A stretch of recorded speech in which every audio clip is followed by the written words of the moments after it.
Ezequiel, capítulo 34, verso de número 11. Porque assim diz o Senhor Deus: eis que eu mesmo procurarei as minhas ovelhas e as buscarei. Como o pastor busca o seu rebanho, no dia em que encontra ovelhas dispersas, assim buscarei as minhas ovelhas. Livrá-las-ei de todos os lugares para onde foram espalhadas, no dia de nuvens e de escuridão. Tirá-las-ei dos povos, e as congregarei dos diversos países, e as introduzirei na sua terra.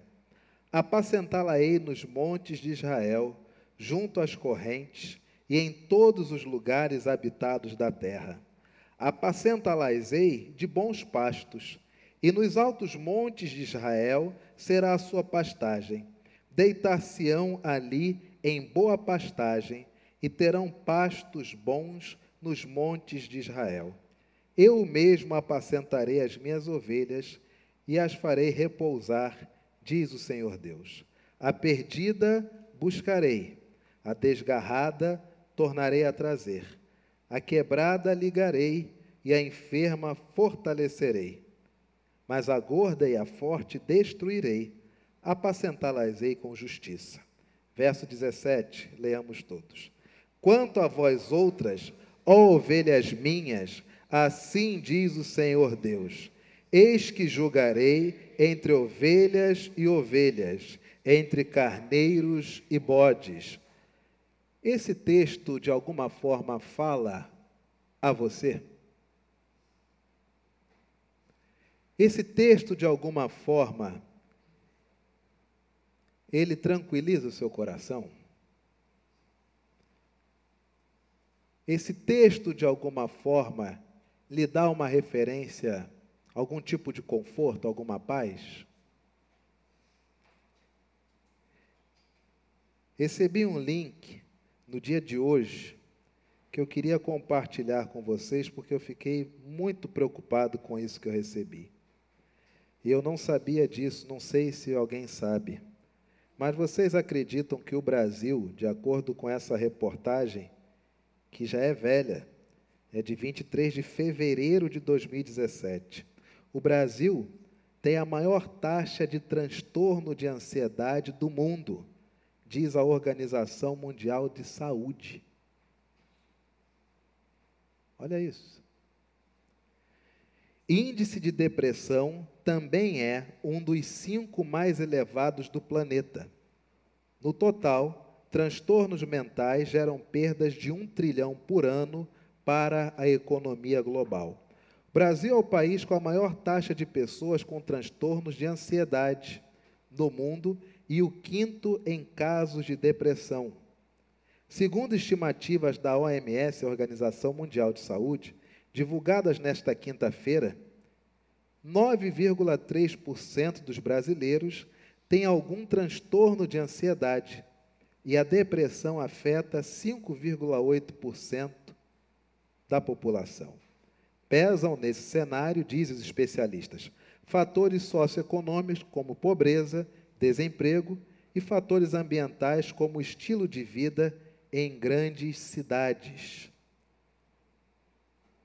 Meus queridos, o impacto disso na nossa sociedade, o impacto disso na nossa espiritualidade.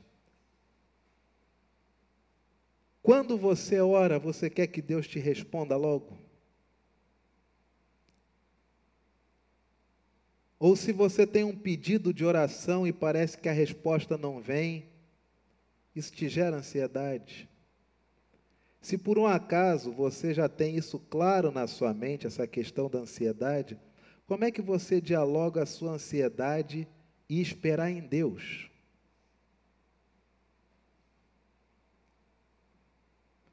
Percebam, o texto ele é maravilhoso, mas, todavia, contudo, entretanto, nossa sociedade hoje vive um problema classificado de forma clínica. É estatística. Quando você escuta que um dia para Deus é como 1000 anos, e 1000 anos para Deus é como um dia. Isso te conforta, te consola? Ou você diz, então nessa vida eu não vou ver a resposta da minha oração? Vai demorar muito.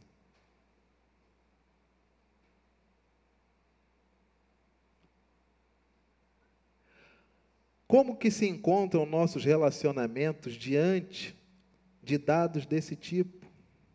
Onde toda a nossa sociedade, ou uma parte significativa, tem sofrido desses males chamados de males modernos.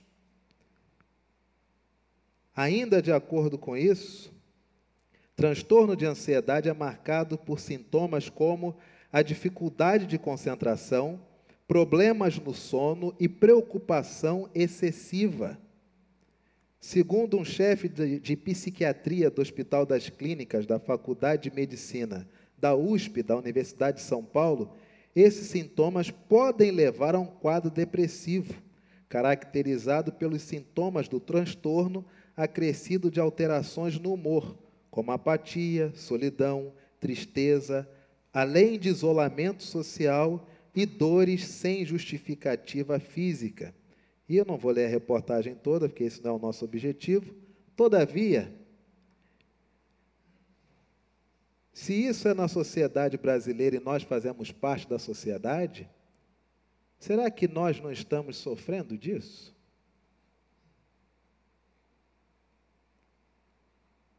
E isso, de alguma forma, afeta a nossa forma de enxergar Deus? É claro. É evidente. Ou você é daqueles que consegue trabalhar com divisões, daquele que diz, isso não afeta a mim porque a minha mente, a minha psique pertence a Deus. Coração não, pode tomar remédio. Mas a mente ninguém pode trabalhar, pertence a Deus. Minha mente pertence a Deus, eu não vou procurar ajuda em nada. Mas a pressão não pertence a Deus, posso tomar remédio. Faz essas subdivisões, você não se vê como um ser integral? Ou você é daqueles que tem coisas que o homem pode tratar, tem coisas que o homem não trata? Como é que é isso? Olha o que diz a palavra do Senhor. Porque assim diz o Senhor Deus, eis que eu mesmo procurarei as minhas ovelhas e as buscarei. Como o pastor busca o seu rebanho, no dia em que encontra ovelhas dispersas, assim buscarei as minhas ovelhas. Livrá-las-ei de todos os lugares para onde foram espalhadas no dia de nuvens e de escuridão. Tirá-las-ei dos povos. Não vou tratar as pessoas através de classificações de povos ou etnias. Não. Eu vou tirá-las desses conceitos de julgamento de nações. E eu as congregarei dos diversos países e as introduzirei na sua terra. Apacentá-las-ei nos montes de Israel, junto às correntes e em todos os lugares habitados da terra. Apacentá-las-ei de bons pastos, e nos altos montes de Israel será a sua pastagem. Deitar-se-ão ali em boa pastagem, e terão pastos bons nos montes de Israel. E quando que vai ser isso? É no último dia? É só no celeste porvir? É só quando começar aquela saga de filmes deixados para trás? Quando que isso se dará? Quando que chegará o momento onde o Senhor juntará as suas ovelhas de diversos países, de diversos povos, e as levará para boas pastagens? Quando que isso se dá? Olha o que diz a palavra do Senhor. Eu mesmo apacentarei as minhas ovelhas, e as farei repousar, diz o Senhor Deus. Dificuldade nossa é que nem sempre nós queremos ser apacentados por Deus. Muitas vezes nós queremos nos apacentar. Nem sempre a nossa oração é como a oração de Ana. Não é filho, não é meu, pertence ao Senhor. Nem sempre a nossa oração é aquela, eis aqui teu servo, faz conforme te aprouver. Normalmente, nossas orações já têm um caput.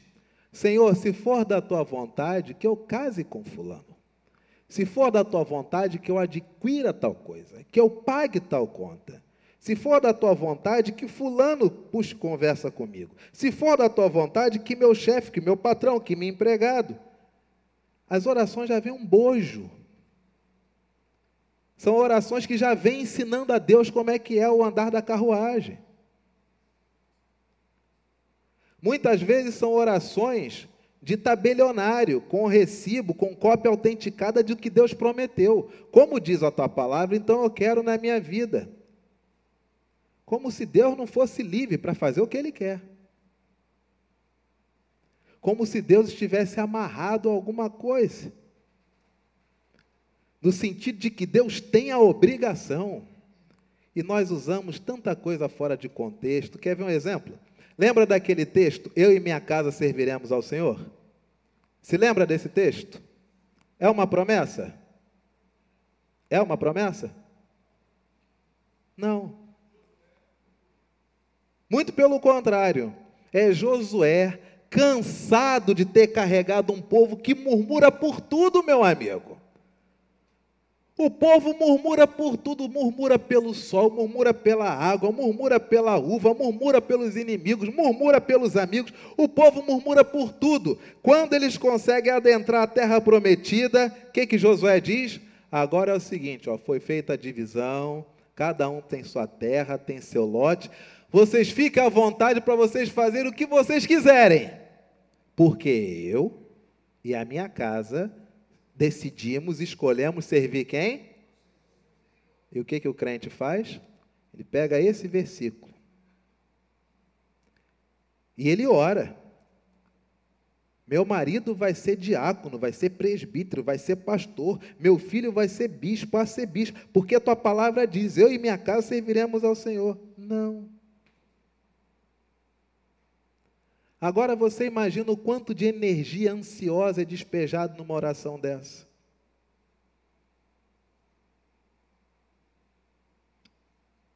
Você imagina o quanto de frustração é despejado em uma oração dessa. E no frigir dos ovos nós culpamos a quem? Pelas nossas frustrações. Deus não está ouvindo a minha oração, ou a presença do inimigo tem sido muito forte na minha vida. Eu mesmo apacentarei as minhas ovelhas. Você quer ser pastoreado por Deus? Isso é algo que não apenas passa pela sua cabeça, mas é uma decisão diária. Na sua mente, tudo o que acontece, você ouve as frases, ouvi o que me foi dito, mas assim diz o Senhor, plafit. Eu ouvi o que me foi dito, mas assim diz o Senhor, assim. Ou as coisas para você são muito naturais, é o que você quer, pronto e acabou. Tua cabeça é teu guia. Você só sabe que tudo sabe. Eu mesmo apacentarei as minhas ovelhas. E segundo, e as farei prosperar. Não é isso? E as farei ganhar. Não é isso? E as farei triunfar. E as farei pisar na cabeça do diabo. E as farei ganhar o sorteio. As ovelhas, o que Deus diz? Eu vou pastorear. As ovelhas, o que o Senhor diz? Eu as farei o quê? Como nós precisamos de repouso. Mas não é o repouso na arte de nada fazer, mas é descanso da alma. Meu amigo, nesse mundo são tantas coisas ao mesmo tempo, são tantas coisas que você é intimado a possuir, que você fica estagnado, a sensação é que você vai afundando em si, por quê? Tamanha pressão para você ser coisas que você nunca pensou que deveria cogitar ser. Já passou por isso? uma ansiedade de possuir as coisas no mercado de trabalho. O indivíduo hoje que chega aos 27 anos e a carreira não decolou ou estabilizou, ele se sente como? Frustrado. O cara com 30 anos diz o quê? Que não deu certo na vida. Claro, lamentavelmente, atrela trabalho à felicidade. Diferente das gerações antigas. Felicidade é com a minha mulher, com os meus filhos, com a minha família, com os meus amigos. Trabalho é trabalho, é onde eu ganho dinheiro para sustentar a minha casa. Mas hoje não. Se eu estou frustrado no trabalho, não é de Deus eu estar aqui. Aí fica sendo de Deus depender dos outros. É de Deus ficar fiado no bolso dos outros. Nós precisamos de repouso. E talvez você pense, mas pastor, esse repouso aqui, do jeito que o texto está sendo escrito, vai sendo narrado, do verso 11 ao verso 15, esse descanso aqui, de acordo com o verso 16, é só no celeste por vir, não é isso? Não. Eu mesmo apacentarei as minhas ovelhas e as farei, diz o Senhor Deus. Pergunta, você quer repousar? Você é uma ovelha que gosta do repouso do Senhor? Ou você é uma ovelha cuja sua classificação, você é uma ovelha que gosta da agitação? O Evangelho todo diz, bem-aventurado é o pobre de espírito, é o humilde de coração, é o pacificador. Como é que você se vê como ovelha? Você é ovelha do agito, do atrito, do abalo, do estrago? Ou você é ovelha do repouso? Você é aquela ovelha que as pessoas olham para você e dizem, olha, já melhorei. Você, quando chega em um ambiente, você gera nesse ambiente descanso. Ou as pessoas fogem de você porque você gera nesse ambiente fricção e atrito. Mas é claro que isso abala, isso mexe com a nossa vida espiritual, porque parte de nós vive ansiosa. Jesus diz, não andeis ansiosos de coisa alguma. Ansiedade não está no script do Evangelho. Ansiedade no Evangelho é para ser evitado. Não andeis ansiosos pelo que é a vez de comer, pelo que é a vez de vestir. Mas nós nos apropriamos do que nos deixa ansiosos e enxertamos 3, 4, 10 quilos de texto bíblico justificando nossa ansiedade. Eu fui ver um apartamento hoje, Senhor, e eu gostei desse apartamento, Senhor. E a tua palavra diz que aonde eu botar o meu pé, onde você botar a planta dos seus pés, será a terra tua. Então, de posse dessa palavra, eu determino, aquele apartamento será meu. Meu amigo, quanta ansiedade.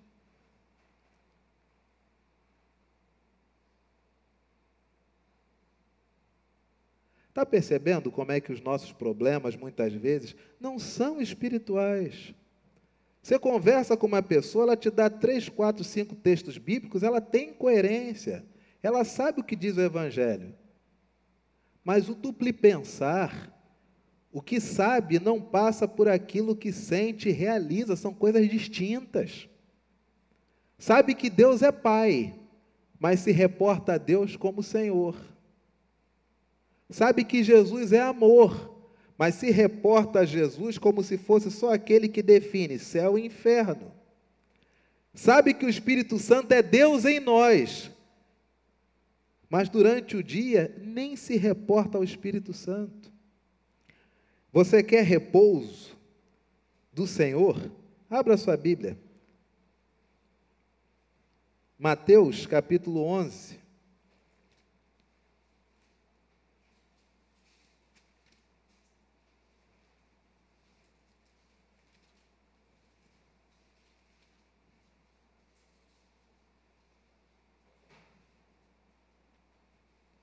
Versículo de número 29.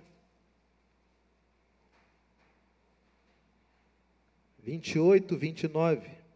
Se você é ovelha do Senhor, se você é ovelha do Senhor, se você se permite ser pastoreado por Deus, se você quer repouso como ovelha do Senhor, Assim diz a palavra do Senhor: vinde a mim, todos os que se encontram cansados, todos os que se encontram ansiosos, todos os que se encontram com pânico, todos os que se encontram sobrecarregados com tantos cuidados deste mundo.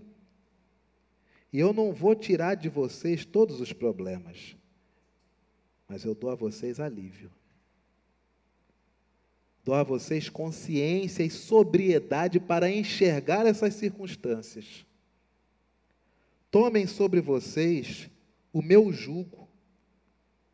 Tomem sobre vocês o meu destino.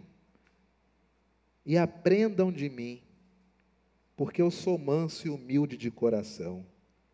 E somente assim vocês acharão descanso para a alma. Você quer descanso para a sua alma? Só se Jesus for tua referência. Porque se Lutero ou Calvino forem suas referências, você vai lutar por uma nova reforma na igreja, mas a igreja ainda não entendeu a que teve há 500 anos passados.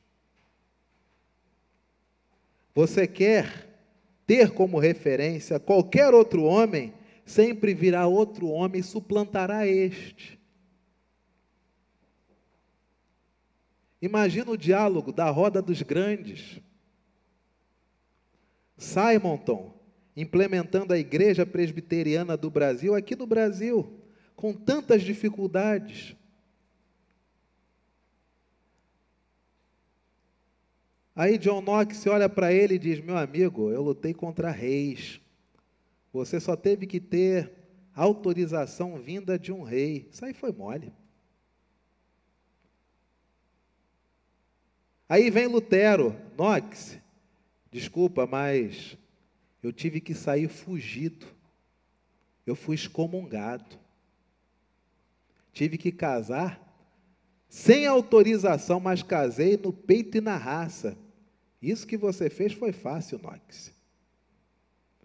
Aí vem Agostinho: ô Lutero, desculpa, mas antes de você levantar toda essa questão, eu já tinha levantado isso lá atrás. O que você fez foi releitura. Aí vem Paulo: vocês se deixam escravizar por um sistema eclesiástico. Na minha época eu rolava de cesto ladeira abaixo para fugir disso. Para vocês, isso é fácil. Aí vem Davi: como é que é, Paulo? Tu fugia de homem? Não, Paulo. Na minha época, 3 caras com uma espada na mão era suficiente para acabar. Como é que vocês chamam isso? Roma? Chama 4 da tribo de Israel que a gente resolve no peito. Aí vem Sansão: como é que é? Espada? Na minha época eu tinha que improvisar na mão com o que vinha. Até crânio de jumento eu usava de luva. Aí vem Noé: tudo isso vocês fizeram, mas é bom ter um mundinho existindo, né? E na minha época, que eu tinha que construir, passei décadas construindo uma caixa para ficar boiando. Só eu e minha família e ninguém acreditou. Aí vem, antes de Noé, vem Enoque. É muito fácil passar a vida só construindo caixa, né? E eu, que sozinho tive percepção de que Deus não apenas é criador e não apenas castiga, mas Deus também é graça. Aí vem Adão: é muito fácil ter tudo isso. E eu que não tinha como botar a culpa em ninguém, era eu, a mulher e a serpente.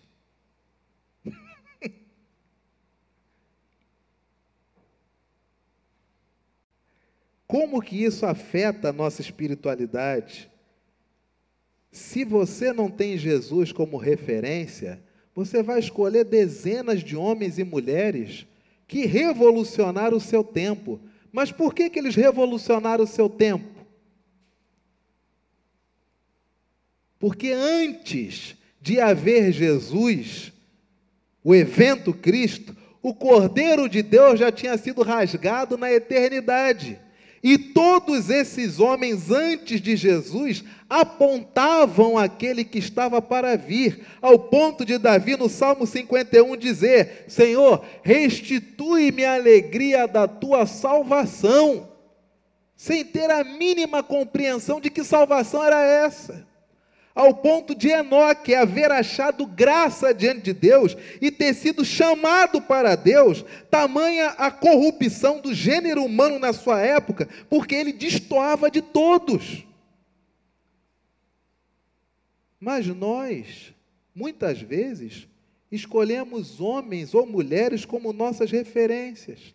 E dependendo da novela que passar na Record, meu amigo, aí o nível de esquizofrenia vai a 1000. Eu me vejo como Davi. Aí eu estou sofrendo, eu me vejo como Jó. Qual é a novela? Meus irmãos não gostam de mim, me vejo como José. O indivíduo se vê como outro.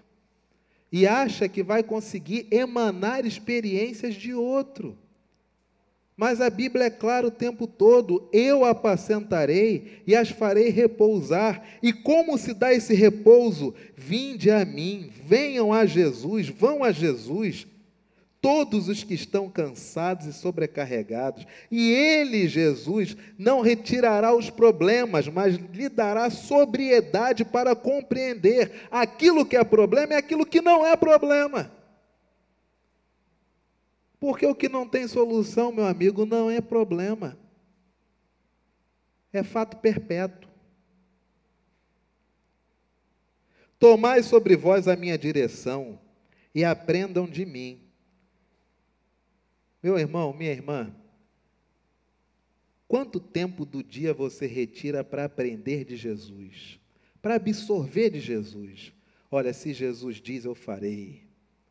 Como é que é isso?